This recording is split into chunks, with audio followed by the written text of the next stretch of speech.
On today's show, Nico Harrison's answers continue to remain insufficient. It doesn't make any sense. But does the extension talk this summer kind of answer some questions for us? No, we'll talk about that and more on today's Locked On Mavs. I'm here because I have to be here.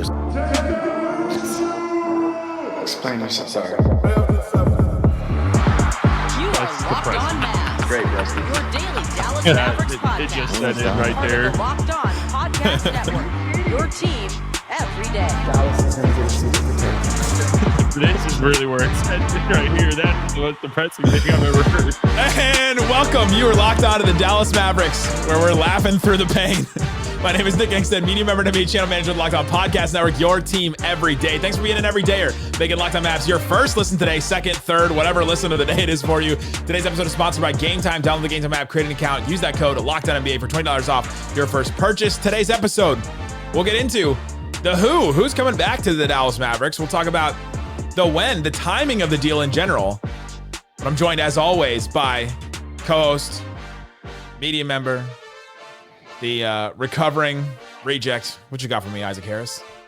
I mean, same thing I had for you last night.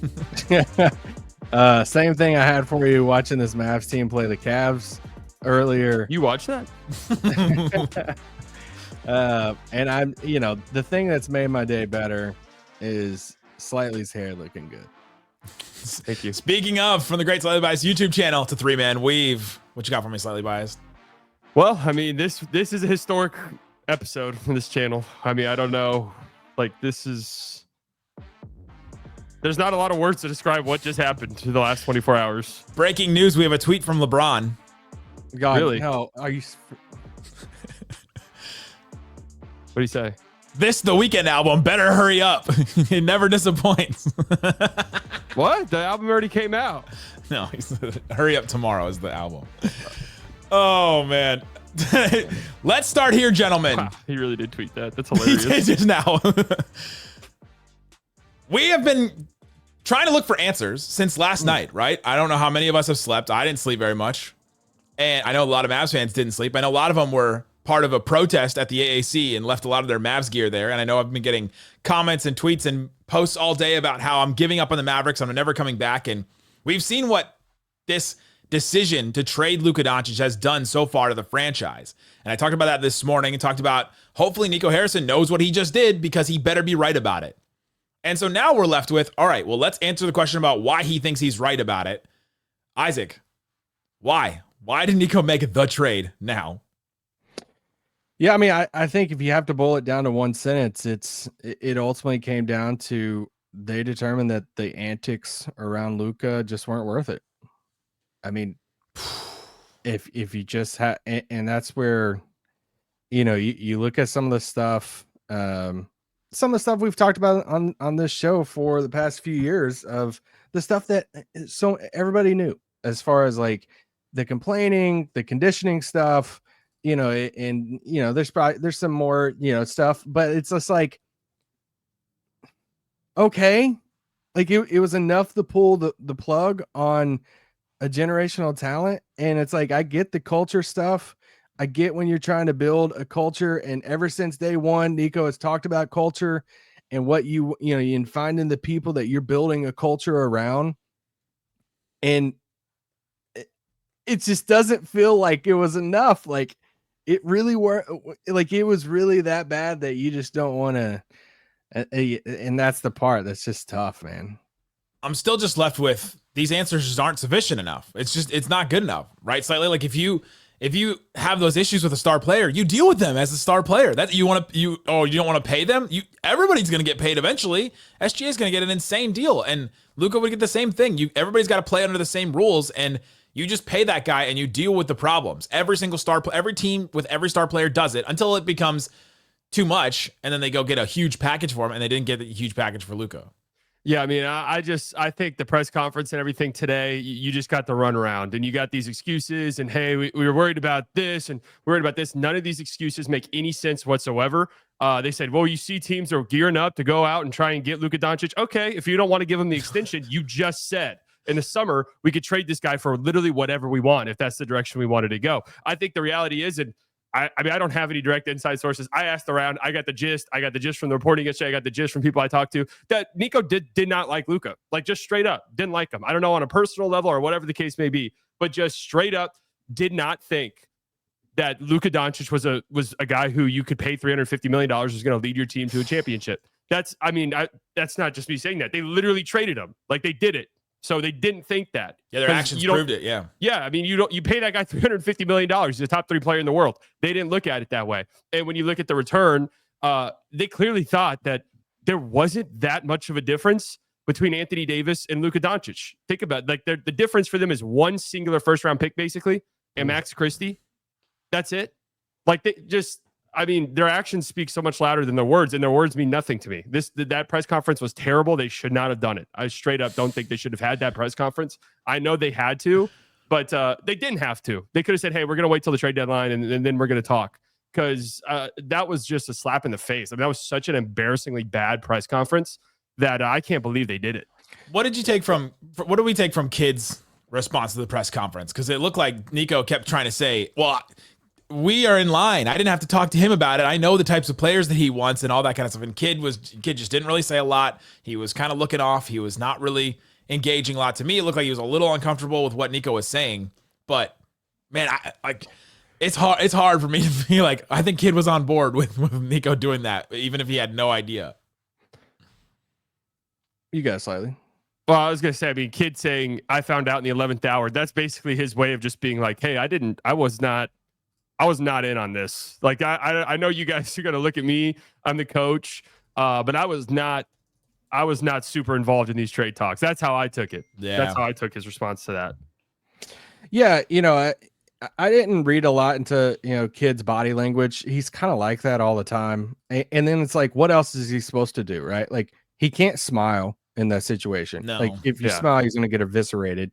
And then, and Nico saying, hey, this was my decision. Like, I made this. But I know that the archetypes. I'm like, we're building a freaking 2K roster with you and J Kidd just in the back hooking up at Xbox. And, so I didn't buy a lot into what like Kidd was saying. I thought some of it was tone deaf on Nico's part. And I think that's the biggest thing out of all of this is there's a tone deafness from Nico with fans.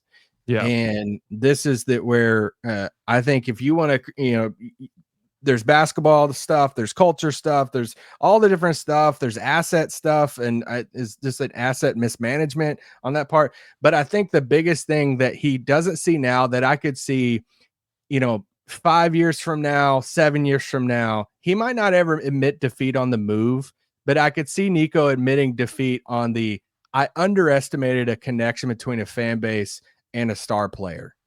And that's the type of stuff that I don't think he fully gets. That is completely unacceptable to me. Agreed. Because he's a Nike guy. His whole thing was supposed to be fan connection with player, relationship with players, knowing what these players mean to people. And like, how could he miss that? And that's why this morning I did my whole show on like, Nico Harrison, do you know what you just did? Because this is not going to just affect the basketball team. It affects the social media team for the Mavs. It affects the sales team for the Mavs, the ticket sales, like arena people. Like, it affects people so many different team. I went through it and I was like, yeah, even selfishly, it affects us too. It affects all the media people around it. It affects so many different people covering the Mavs, around the Mavs. People have named their kids Luka. Yeah. How could he not know that Luka means that much to people and that are all not just interchangeable? I think he may have looked back at the Porzingis deal, because this looks very much like the Porzingis deal, where you get the two worst players in the deal, right? You can't compare Luka to KP though. It's the type of no, of course not. But it's the no, type not of, you, but I'm saying like him. Like, you can't put that even thought in your mind of like. But it's the type of trade. It's like, all right, well, what if I trade 2 for 1 but maybe our defense, our culture gets better? Because he mentioned culture a couple times today, which doesn't make any sense to me either. No. And yeah, now it's like, okay, coming up, who is happy about this deal? Is it literally just one man? Because it doesn't seem like anyone in the Dallas Mavericks sphere is happy except for Nico Harrison today. We'll answer that question and more coming up. I don't believe you shouldn't be here.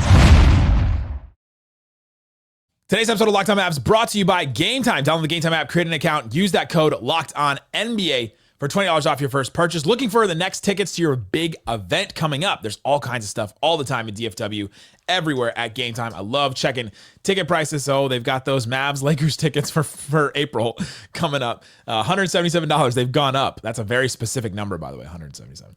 All kinds of stuff you can get at Game Time. I love that you can see the views from your seat. I love that you can see exactly what you're going to pay at checkout because they have the all-in pricing ready to go right there. So go check it out, see what is available for you. And they have the Game Time picks. They're curated deals to make it super simple to find great tickets at great prices, no matter what. And you're no longer sifting through thousands of different options, thousands of seats, looking seat by seat in an arena, trying to figure out what's the best deal. You can grab a super deal for a prime seat, see exactly what the value is. And the best part, you're covered with Game Time's low price guaranteed. If you find a better deal somewhere else, they'll refund it 110% of the difference. Take the guesswork out of buying tickets with Game Time. Download the Game Time app, create an account, use that code LOCKEDONNBA for $20 off your first purchase. Terms apply. Again, create an account, redeem that code LOCKEDONNBA for $20 off. Download Game Time today. Last minute tickets, lowest prices guaranteed.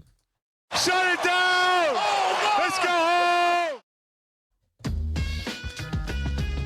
Thanks for hanging out with us on Locked On Mavs, being part of this show. If you're here and you're sticking with us, love you. Appreciate it. Each and every one of you. On the Slightly Biased YouTube channel, same thing. If you're a Mavs fan, sticking around there. All kinds of great stuff going on that channel. But check the QR code and the link in the description for different ways to follow our show. For however many Mavs fans there are left, we will continue. There's a lot left. We will continue to do shows every single day here. Every post game, except for today, because that game was an embarrassment. Oh, yeah. Who cares? The question I asked before, who is happy about this? Isaac. Is it just Nico Harrison? Is he the only person that's happy today? Even Anthony Davis and Max Christie. Like, is Nico Harrison the only person happy today? I mean, I think Lakers fans are happy. I mean, In the Mavs sphere. Oh gosh, in the Mavs sphere. No, Mavs fans, employees, players, everything. No, I mean, just like you said, it just affects so many different people and not in a positive way. So no, I don't think there's there's not a lot. I mean, maybe like the old man get off my lawn guy who doesn't, is like, stop that complaining and get down the court and play defense. Like, it's that guy who's just like, dude, don't have to root for him anymore. I think that's the only person who could be happy today.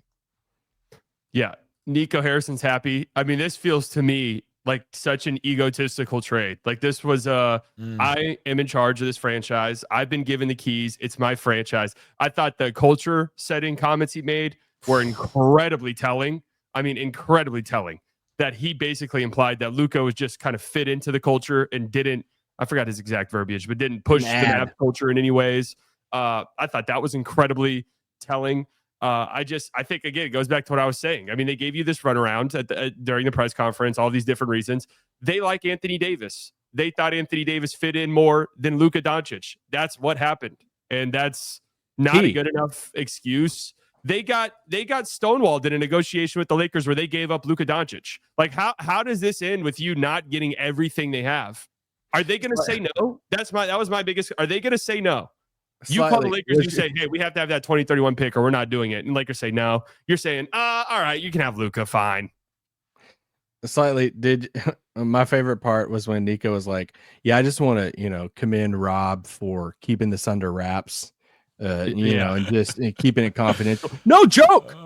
He kept it confidential. He was like, I ain't telling a soul. Yeah, no, I don't want any other team to know this. My kids over this, because if anybody that could think about an NBA trade finds out about this is going to get tanked. So of course he isn't going to tell anybody. Come on. Well, I like that one reporting that was like, they didn't want it to come out because they didn't want Luka to know he was they were shopping him in case he demanded a trade. It's like, oh, well, that would have been such a nightmare if the guy you traded demanded a trade, huh? How the tables have turned. Like I'm saying, this felt so egotistical in a lot of ways, man. It makes me look at this whole situation so much differently, and Nico so much differently. How can you not? Where are we with Nico now? Because he was a genius to us not that long ago, where he made. Well, you can't fire him. Like, I saw people say fire him. That would be a nightmare. Like, he's got to write this out. You can't just let this guy trade and fire him. Like, who's firing him? The person who's firing him is the person who approved it. So, yeah, I know. Yeah, right. I mean, they gave him the car keys. That's what this trade told me. Like, I am in complete and total control of this organization from top to bottom. Like, I just traded Luka Doncic. Like, I can do whatever I want. He could change the name of the team tomorrow. Like there's nothing else that like he could take down the Dirk statue. There's nothing else. Like, is nothing else sacred? You could do that whole rant. And don't speak that. I'm saying there's seriously. There's Mavs gear laid at the feet of the Dirk statue, and the loyalty never fades away is not looking real good right now for the Mavericks. But go ahead. No, I was just say, I spent the afternoon after church as I was praying for. Shout out to you going to church, man. I needed it today. But I spent the afternoon just reading all the reports, listening to the podcast stuff. And it's like, all right, you get your takeaways of like, what is like the truth for today as far as like reporting goes. And it's like Mavericks, value culture. They didn't feel like Luka fit the culture. They are betting on Luka not being healthy and all the stuff moving forward. This was all Nico's decision. I'm just rattling through the years. And he only talked to the Lakers. He only wanted Anthony Davis. This was the target. And, he repped AD at Nike. He has a relationship. He's known AD for, a super long time, all this stuff. Luka did not ask out. And, I think that the part that, this goes to like when he made this trade, the part that I'm still trying to like piece together is the summer. Is he referenced the summer we were heading to a potential tumultuous summer. He referenced the, we have, Luka had a decision. We had a decision on Supermax. Luka had a decision, to opt out. And it's just like, he kind of references summer in this vague way of like, we were heading toward this like awkward situation. And this is the only part that I'm just kind of like, it feels like there's some vagueness around how both parties were approaching the summer. And I just don't get that part yet. Unless more reporting comes out that's like, it would make more sense of like, hey, Nico caught wind that Luka was going to entertain, not taking the deal. Or, stuff like that, then they would kind of like make a little bit more sense to me. This is the only one I want more reporting on. This is why when you said, let's talk about the when, I was like, okay, I'm interested in this as well, because that's the one answer that kind of makes sense, but it's not solidified enough because it isn't really the real answer for why Luka got traded right now, right? Like, it doesn't seem like it is because that's not what Nico really brought up. But if he wasn't going to sign, then the Mavs do have to try and figure out, because he was going to have to sign an extension this summer. And if he wasn't going to sign that, then all of a sudden the clock is ticking for you to trade, and then maybe your leverage goes down. So then, okay, now you can start to see, now the Mavs have to make a trade. But to not do the due diligence, to talk to other teams, even to one team, one player, that's it, and just go through it and not even get all their first round picks, like Slightly was saying, it just doesn't make any sense. And so the retcon to go back and say, well, it was because of the extension talks. Well, Luka may have signed it. Like, that's not a good enough answer. Yeah, and I mean, it goes back to as well, that's a bridge you can cross in the summer, right? Because if it comes out, hey, we just talked to Luka's reps, they don't want to sign an extension, they want to test free agency, for whatever reason. Maybe they do want to sign here, but they kind of want to put pressure on the front office. We see, LeBron's done that throughout his career. So it's just like, okay, like maybe we entertain trades for him. And then that's why a team like Orlando, a team like Utah, a team like San Antonio stockpiles assets because, oh my God, Luka just became available. Like, we'll throw whatever you want. Like, we'll throw whatever you want at you. Right. So I just don't, the timing on this is so incredibly bizarre. It's what makes this trade so weird. I mean, it's trading Luka in and of itself without him demanding a trade is crazy, but doing it mid-season is just, I mean, there's obviously stuff we don't know, and there's rumblings and there's stuff going around that, hey, there was some frustration, like they were frustrated with him. I've heard all of this stuff from different people, and it's just, and that's a very true thing. There was a lot of frustration on the Mavs side for how Luka, and for some of these things that they were wanting Luka to improve on. The complaining with officials, the conditioning stuff, the serious stuff with diet stuff. Like, there's a lot of stories from a lot of people that we trust of just behind the scenes stuff with that. If you come to that conclusion in which you don't want to build around this guy, and you have the balls to like pull the plug and say, I don't want to build around this guy, doesn't fit the culture, all this different stuff. If you can get to that point, you still can't go about it by trading him to, like, in this way. Like, that's the part that's just totally indefensible of like, you didn't shop. This is just asset management. Take names out of it. And just a mismanagement with what you do with this, like this prime asset that you have, you turned him into that. Like, that's the thing of like, my God, like there's no defending that outside of, dude, he loves Anthony Davis. Yeah, and that is the answer. Like, that's the the return and everything makes so much more sense when you realize they wanted him badly. It wasn't. Yeah, I'm happy you confirmed that, because now I feel emboldened to say more of what people told me that I heard from people that I very much trust. Is they've wanted him for 2 years. Yeah, like they have very actively wanted Anthony Davis for a while now, and the cost ended up being Luka Doncic. And I guess they got to a point where if I just had to speculate, I'm sure they've had talks, and the Lakers are probably just like, I'm not trading him unless it's for Luka, and they probably tabled those talks. And then I'm guessing the Luka situation got to a point where Nico was probably just like, okay, I'm kind of interested in this now, like for whatever reason. I mean, the report, like it coming out right after that Stein said they didn't view him as a building block moving forward is just, I mean, that is crazy. There's just got to be more to the story, but I'm worried there's not. I'm worried the story is like face value. Honestly, I think that's where I'm at. I think we've pretty much got everything. We just disagree with it.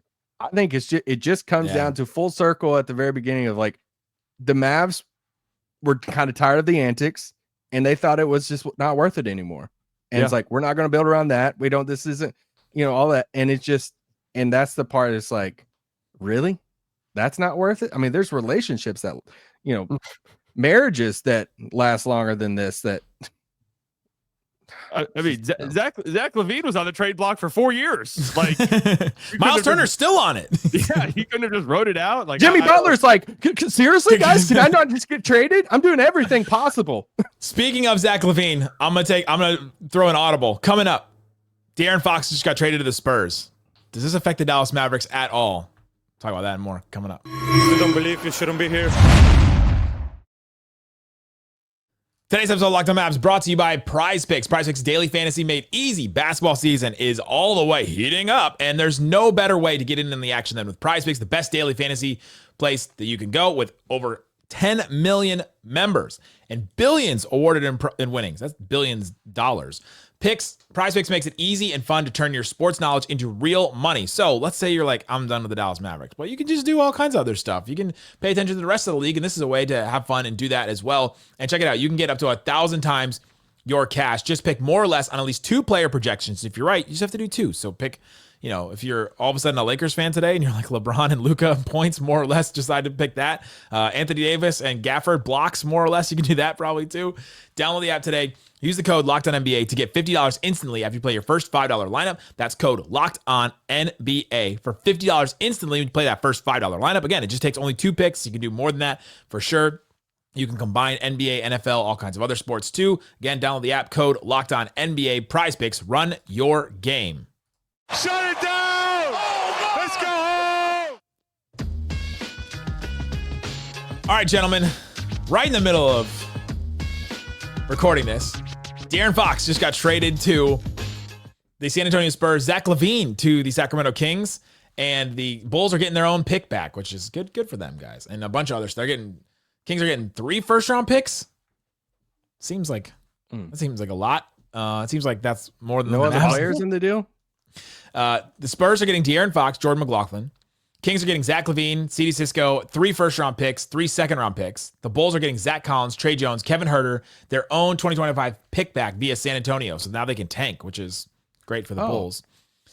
Let's start from the San Antonio side slightly. Do you care about this for the Mavs at all, or just talk about what this means for San Antonio? So I do love it for the Spurs. I mean, they didn't even give up Zach Collins, Trey Jones. They didn't even give up a single young guy. Just that first pick from the Bulls. Not even Devin Vassell. I mean, wow, that's really good for San Antonio. Sacramento thought they were going to get Castle. Yeah, I mean, Castle, I thought for sure Vassell at the very least. And they don't even, and who knows, the Kings might not have won him because he's kind of expensive. But kind of a shocking trade. I mean, I'll say this because my immediate reaction was, wow, they got 3 first-round picks. The Mavs got 1. Anthony Davis, and this is crazy. I saw these tweets, and it's true. How crazy this trade was that there hasn't been a single Mavs person who's been like, yo, AD's really good, guys. Like Anthony Davis is a top 10 player in the world.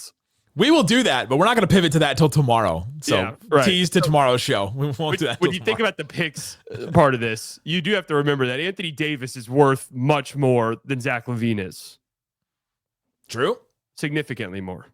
Yeah. We have to defend him now. He's on the Mavs. So yes, True, 100%. 100%. We do. For the Mavs, Isaac, don't you hate Anthony Davis, or is it just LeBron? just because he was on the Lakers. Oh, okay. No, it's not too bad. And I grew up in Kentucky, and he went to UK and stuff. And I don't hate AD.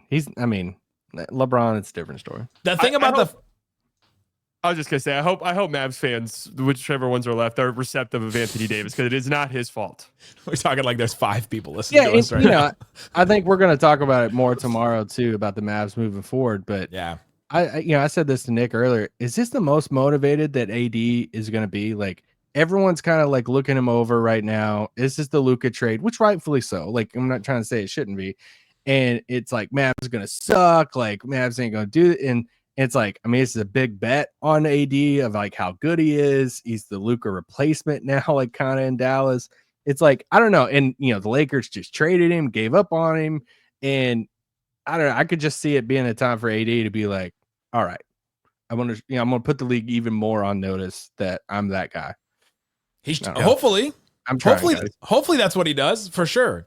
The thing with De'Aaron Fox and the Spurs now, that's a pretty young team, and except for Chris Paul, but I think the guys down the street just getting better.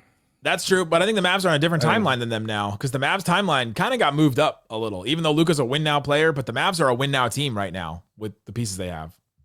That's what's their window is like this year, next year, and maybe the one after that, and hopefully Kyrie really does want to stay here, which it does sound. I saw Tim Cato said that it sounds like he wants to stay here, but that's the hope is you gotta like the next 2 years you have to win a championship, and this team's not winning a championship this year in their current form. They just aren't. Their offense isn't going to be good enough. No, their offense is nowhere near good enough. I'm curious to see what they do before Thursday. Yeah, to address some playmaking offense stuff. But you know what's wild about? I said this morning. Every single trade target we've ever said about the Dallas Mavericks is now null and void. Now they have completely different trade needs today than they did 2 days ago, which is why. And like maybe the whole Luka era, we haven't talked about. Well, they need an offensive creator. Like we did that a little bit, but the system changes now. Like, well, I hope so. Yeah, and I don't know who's off the table, who's on the table in trades. Everyone's on the table now. Could they flip Anthony Davis for something? I saw some speculation that Jimmy Butler, Anthony Davis, Jimmy Butler's flip. I'm like, there is no chance I'd watch Jimmy and another Kyrie. game. Like, are you serious? Nico sleeps with the AD jersey. You know who would probably want Luka, maybe even over De'Aaron Fox? The San Antonio Spurs. You know who has a ton of draft picks? And Stephon Castle and Vassell and everybody that would have been like, okay, cool. I kind of get some of this stuff. And it's like, oh, cool. We didn't even call the Spurs. Yeah. Slightly. Does Zach LaVine move you at all for the Kings? No. That team is hilarious. LaVine, DeRozan. Yeah. No, that's the Bulls again. We're doing the Bulls. We're bringing the Bulls back. That team doesn't move me much. I'm happy for the Bulls that they get to tank now, for real. I'm looking at this. Am I missing something? Because everyone's gonna make fun of the Mavs, and rightfully so. It's gonna end up being one of the worst trades of all time. This trade for the Bulls is up there. For the Bulls, read back the return, and what did the Bulls get in return for this? They get their own pick back. That's kind of. I think that's their only win. That is pathetic For Zach LaVine. They've been trying to shop Zach LaVine for like 4 years. You said Zach Collins, Trey Jones, Kevin Huerter in their own pick. Oh, and they gave up their 2025 second round pick, which the Mavs also did in the. Yeah, that's the biggest slap in the face right there when I saw the Mavs trade a second round pick and the Luka Doncic trade. That is just like Nico and Rob are on the phone together, and somehow Rob puts his hand through the phone and slaps Nico in the face. No, one more. Do one more. Give me a second. I just love how they just discussed it over coffee at Le Madeline. That's where it started. That's where it started. Can we go a few minutes over, boss? Not really, but okay, go ahead. Okay. I just want to, I would love to end it on this question.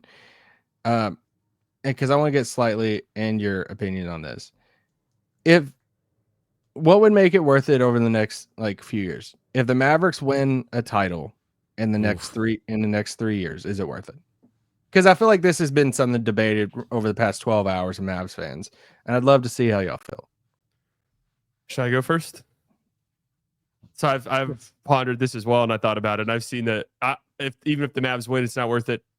It's worth it. I'm sorry. If the Mavs win a championship this year, I'm at the parade. I'm at the parade front row. And I'm at the parade. I told you guys, Anthony Davis. I told you I saw the vision the whole time. Like He has a unibrow. The reality is, Yeah, we're all there's magic gonna be some marker people- Yeah.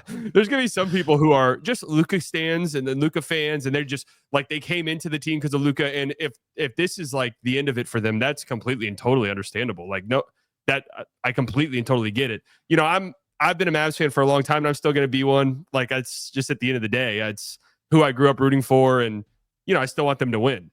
It sucks. I don't agree with it at all. And it wouldn't feel nearly as good as if Luka won it. That's the thing. That's the thing that I got stuck on this morning is, does Nico Harrison know what he did? Because you get attached to these star players, and there's not much in sports anymore, and not much maybe in life anymore, where you can just get like attached to something and grow with it and see it, you know, and like defend it and it be something that you really love and cherish. It's like a fandom. It's like loving a TV show, or like you go to a fan expo or a Comic-Con or something, and you're like, man, I'm a Captain America stan, and you follow the character your whole life and you grow up with it and all that. Like sports figures have become that, and they change teams so often it's hard to do that. But the superstar on the young superstar on an NBA team, you're supposed to be able to follow for at least a decade. At least the KD run for the OKC, right? You're at least supposed to do that. And then if it runs out at the end and Luka decides to leave, I think Mavs fans would have been understandable, would have understood that, right? That he can make his own decision. But the fact that the Mavs did this and that Nico Harrison took that from everybody and, like you said, misunderstood how much he means to people, that means that you no longer have that emotional connection to, all right, we grew and we saw him in the bubble hit that shot against the Clippers. Then we saw him in the Western Conference Finals in 2022 come back. Then we saw him miss the postseason entirely. Then we saw him come back and make the finals against the Celtics. And then we were supposed to have that moment, right? It's Luka. He was guaranteed he was going to get a title at some point because he's that dang good. And that moment is never going to come. And so for some, like I said, nothing will feel as good because you don't get the satisfaction of watching that guy go through everything like they did with Dirk. And that titled Luka will probably not feel as good as the one with Dirk, right? Like even if they got that one with Luka, if for Mavs fans, it probably wouldn't feel as good. But now this one will feel like, all right, we just brought some dudes in and we've been through some stuff with Kyrie and we love PJ and all that kind of stuff. But even if they win this year or next year, it's going to be cool. But it's not going to feel as satisfying as seeing, oh, Luka, he went through OKC and went through, the Spurs, whoever else he went through on his way to a title, and to win it like that, to redeem himself and to come back. And so I think Mavs fans will come back to it, and that it will be great. And maybe you can logically say it's worth it to make that deal, but I don't think in a lot of people's hearts it will be. Yeah, it's like one of those defining moments for people's lives, right? Like, I mean, you're gonna laugh at this like analogy, but this is like there's like kids out there that waking up and like Luka's gone. It's like, oh, this is like a divorce, like the parents getting a divorce. I felt like that this morning. I'm not gonna lie. Yeah, and like dad left, and it's just like, oh, out of my life now. But yeah, I'm with you. I'm with slightly on this, and you too, Nick. Of just throwing Nick in there. If they win a title, it's worth it.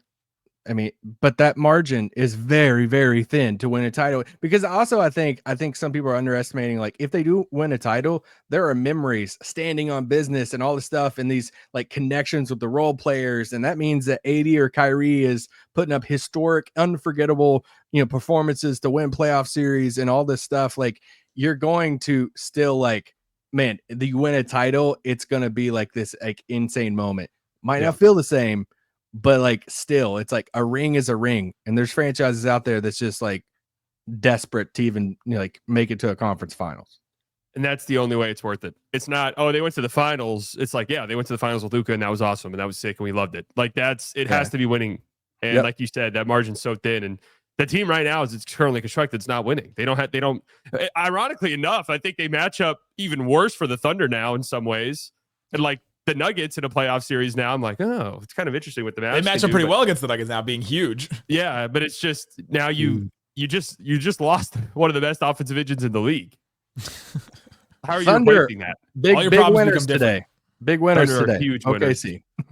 Yeah, the Thunder love it. There are a lot of Thunder fans celebrating today, and a lot of Thunder fans that actually felt bad for Mavs fans. And that was like, oh, we all can come together, and act, our humanity is back. Well, I think every non-LA team is just like, man, that could happen to literally us at any moment. Man. Yeah, I saw Josh Hart say, "Who the f is untouchable in the NBA now?" Right? I think the Thunder fans thought, man, imagine or Magic fans like Paolo, like they just imagine they're stars. Yeah. Apparently, Stephon Castle, and Devin Vassell are untouchable because they didn't have to. They didn't have to go in the Spurs trade. Wait, is it true that another team got offered Luka and said no? Do you guys believe that? Or I thought the third team was the Jazz because the Jazz are in it. Like a third team knew about it. That's what I took from it, but I could be you wrong. don't believe it?